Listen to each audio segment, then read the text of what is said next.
morning students. Today we are going to do a new lesson from your English textbook. The name of the lesson is A Tribute to Netaji.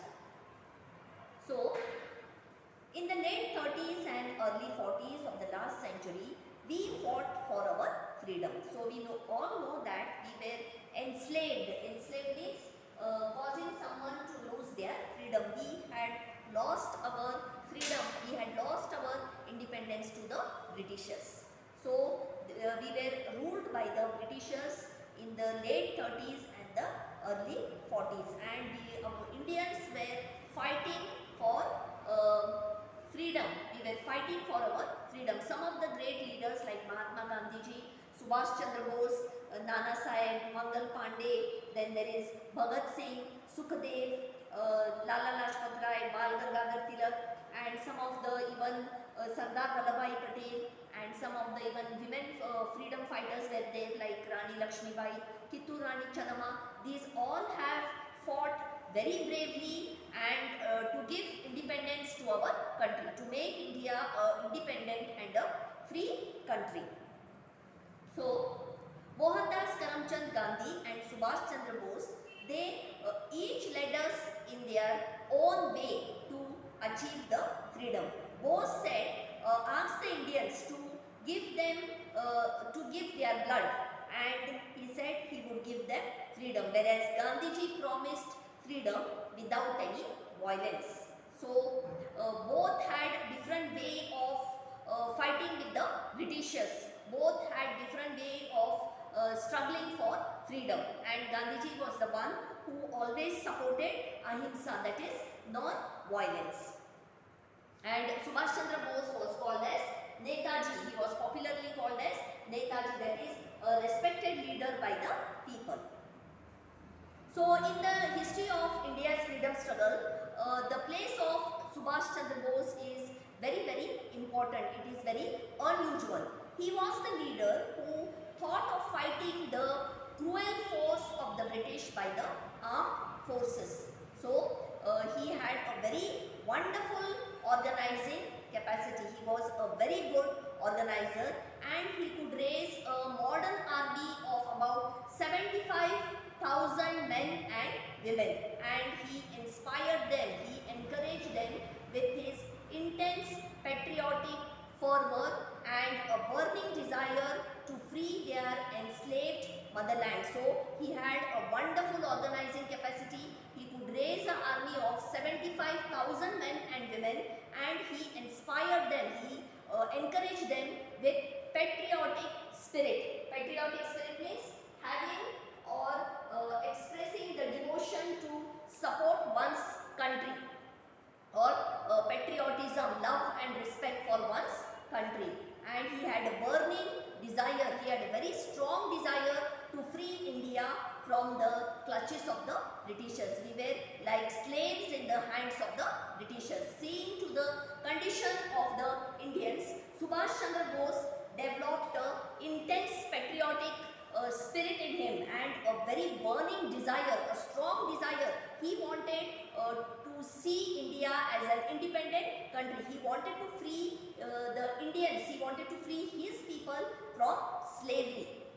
And Subhash Chandra Bose belonged to a very educated and a very prosperous, a well-to-do family, and he was educated in England, in Cambridge, and he travelled all over Europe. And he had a very deeply spiritual nature. He had a deeply spiritual nature, and his quest for truth and the right guru had taken him to each and every corner of the country. So, he had a very spiritual nature, and his quest, that is quest means attempt to find something or a lone search. So, his quest for truth and the right guru had taken him to each and every corner of the country. And he made up his mind to follow Swami Vivekananda and Aurobindo Ghosh in the spiritual fervor, and Deshbandhu Chittaranjan Das in politics. So, he followed Swami Vivekananda and Aurobindo Ghosh in the spiritual sphere, and Deshbandhu Chittaranjan Das in politics. And he also respected his Muslim countrymen. He had a special regard for his Muslim countrymen and some of his ancestors like Mahipati Bose and Gopal Nath Bose. They held high offices of minister and naval commanders under the Muslim rulers of Bengal. And Subhash Chandra Bose says in his autobiography that the quarters in which he lived was mainly a Muslim one, and all his neighbors were mostly Muslims. And I cannot remember ever to have looked upon Muslims as different from ourselves in any way. So Subhash Chandra Bose says that the quarters in which we lived, mostly we had Muslim neighbors, and he says that I never looked upon Muslims as someone who are different from us, but except that we pray in a temple and they pray in a mosque. And Subhash Chandra Bose was born at Cuttack in Odisha on January 23, 1897, and his father's name was Janaki Nath Bose, and his father was a very famous lawyer. And Bose was a very intelligent student right from his childhood. He was a brilliant student and he had very broad-minded views on freedom and other social issues. So from his childhood days only, he was a leader. He was very brilliant and he had a very broad-minded views on freedom and other social issues of our country. And he was not satisfied only with his studies or his textbooks. And describing his childhood, Subhash Chandra Bose says that in my infancy, that is in my childhood, I was brought into touch with English people, English education and English culture. And after that, I went back to our culture, both classical and modern. So he says, in my infancy, in my childhood, I was brought into touch with English education, English people and also with the English culture. And after that, I went back to our culture, that is both classical and modern culture. Bose went to Sri Ramakrishna Paramahamsa and Swami Vivekananda, and there he learned the practice of yoga. Ramakrishna Paramahamsa, he taught him to renounce the lust for power and gold.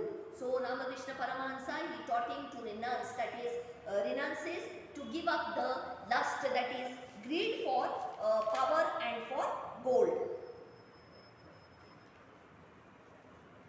He also taught that yogic exercises had to be supplemented by social service. So Bose joined a group of students who used to go to the villages to bring relief to victims of epidemics like plague, cholera and smallpox. So Swami Vivekananda taught him that yogic exercises or yoga had to be supplemented by social service. Therefore, Bose joined a group of students who used to go to the villages in order to help the people, that is the victims who were suffering from various epidemics, various diseases like plagues, cholera and smallpox.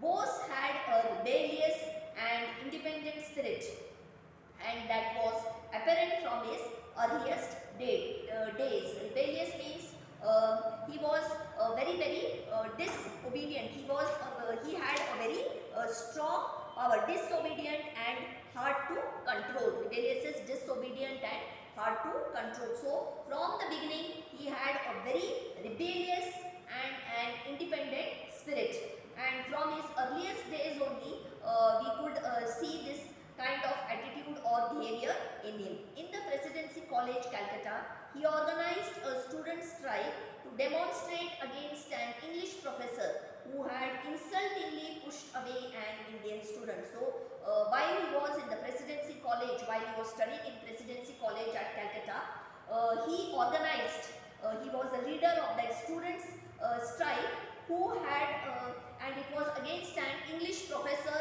who had insultingly pushed away an Indian student. And for this, Bose was removed his college, and after a year he was allowed to join the Scottish Church College in Calcutta, where he secured a first class in the BA examination.